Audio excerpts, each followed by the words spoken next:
그러면 이제 설명을 좀 들어가도록 하겠습니다.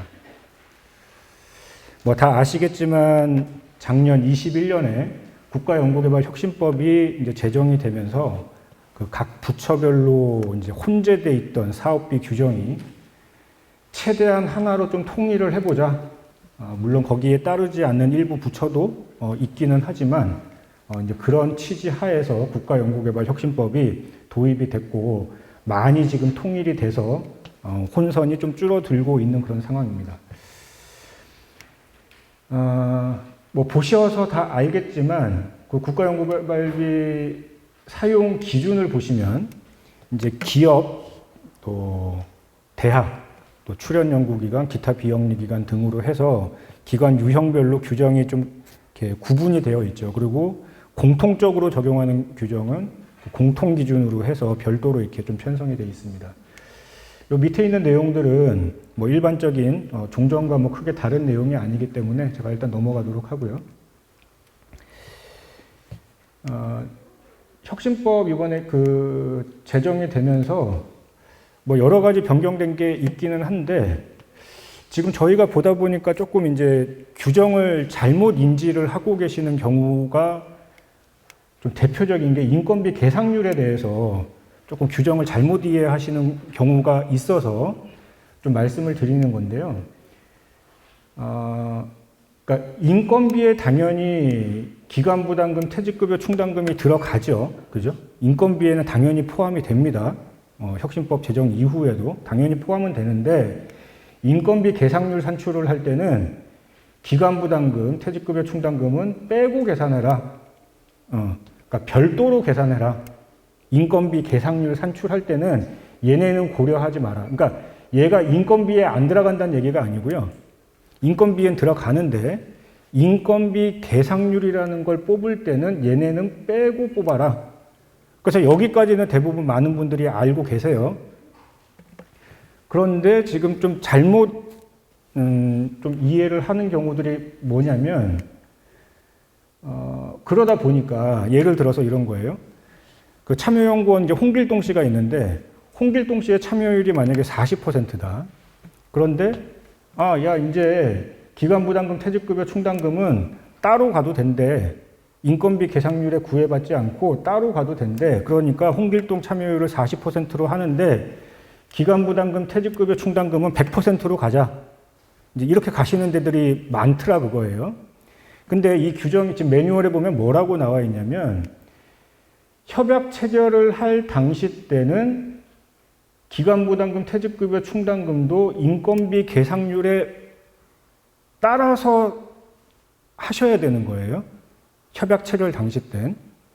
그러니까 협약 체결 당시 때 홍길동이가 40%면 기간부담금, 퇴직급여 충당금도 40%만 넣는 게 원칙이에요. 그런데 그 이후에 홍길동 인건비 계상률을 60%로 만약에 변경시킬 때 그땐 굳이 얘네들도 60%로 변경할 필요는 없다. 이제 그 얘기인 겁니다. 그러니까 처음에는 같이 가는 거고 우리 출연형 같은 경우에 인건비 계상률 자주 이렇게 바뀌잖아요. 그때마다 기간부담금, 퇴직급여 충당금도 같이 변동시키지는 않아도 된다. 그 얘기고 또 하나 지금 오류가 계속 나오고 있는 게 인건비 계상률은 0%로 하고 기간부담금, 퇴직급여 충당금은 특정 과제에 100% 몰아넣는 경우들이 있어요. 대학 같은 경우에. 그것도 안 맞는 겁니다. 지금 규정상에. 인건비 계상률 0%인 과제에서는 기간부담금, 퇴직급여 충당금 못 씁니다. 예, 이거 알고 계셔야 돼요. 지금 그렇게 하시는 데들이 있는데요. 그래서 이렇게 설명을 드리고요. 인건비 계상률 관리 단위, 출연연구기관은 연급의 총액 기준으로 하고 그 외 기관은 월급의 총액 기준으로 한다. 참여율 130%가 허용이 되는 기관들이 있는데 우리 출연연 같은 경우에 기본 사업에 대한 인건비 계상률 포함해서 130%까지 가능한 거다. 네, 이거 말씀드리고요. 혁신법 도입되면서 이제 정산에서는 이제 가장 큰 변화였었는데요.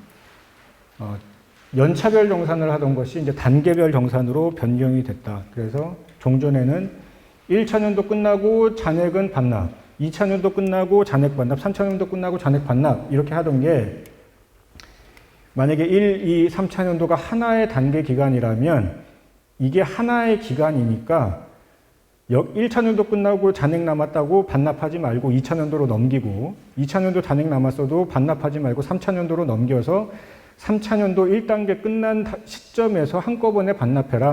이제 이렇게 바뀌었다는 거고요. 이거는 다 아실 건데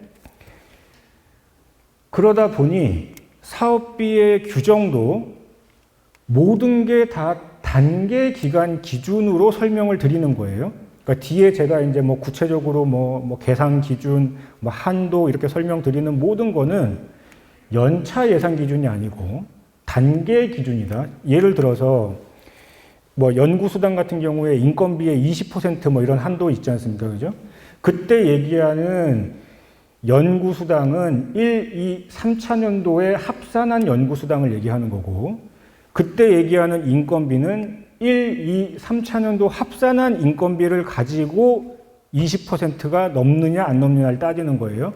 그러니까 특정 연도에 특정 연차에 넘었다고 해서 무조건 불인정되는 건 아니에요. 그거는. 그러니까 모든 뒤에 나오는 규정은 별도의 언급이 없어도 단계 기준으로 얘기를 한다 이렇게 인식을 하시고 규정을 보시면 되겠습니다. 자, 21년도에 이제 혁신법 제정이 됐는데 22년도에 또 개정이 됐죠, 그죠? 뭐 지금 이미 시기가 좀 많이 지났지만 뭐 다 아시는 내용이긴 할 텐데 잠깐 한번 좀 보고 넘어갈게요.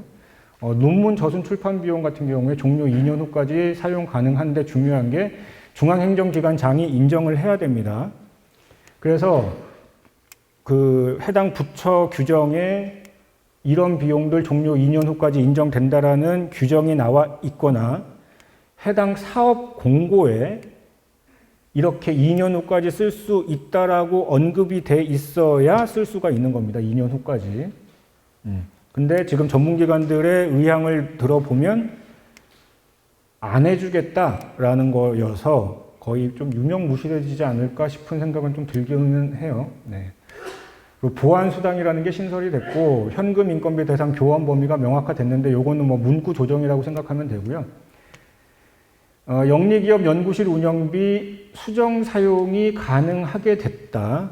우리 영리기업의 경우에는 연구실 운영비 쓸 때 이제 제약사항이 있었죠. 그 협약 시에 그 계획서를 제출을 해야만 쓸 수 있다는 게. 근데 협약 시 제출한 대로만 쓰지 않더라도 사전 승인만 득하면 변경해서 쓸 수도 있다라고 좀 길을 열어뒀습니다. 그러다 보니까 사전 승인 대상에 영리기관 연구실 운영비 계획 변경도 사전 승인 대상에 포함이 됐고요. 또 3천만 원 이상 장비의 구입을 변경할 때 종전에 사전 승인 대상이었는데 이제는 임차를 변경할 때도 사전 승인 대상으로 추가가 됐다. 21년도 혁신법 여기 나오면서 우리 기업에 아주 족쇄가 됐던 규정이 있었는데 영리기업의 현금 인건비 비율 한도가 있었어요. 연구비 현금의 50%라는 그 한도가 있었는데 시류에 맞지 않는다라고 판단한 것 같아요. 그래서 요거 삭제됐습니다.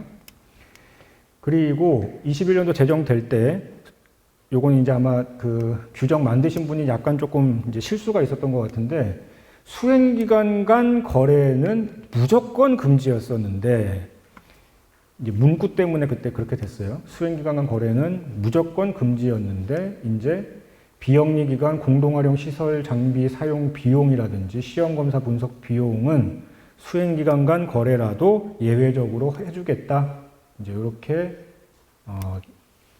다시 좀 바로 잡았습니다. 연구수당은 단계 기간 간의 2월을 금지한다. 이거 명확하게 포함을 시켰습니다. 연구수당은 단계간 2월 안 된다.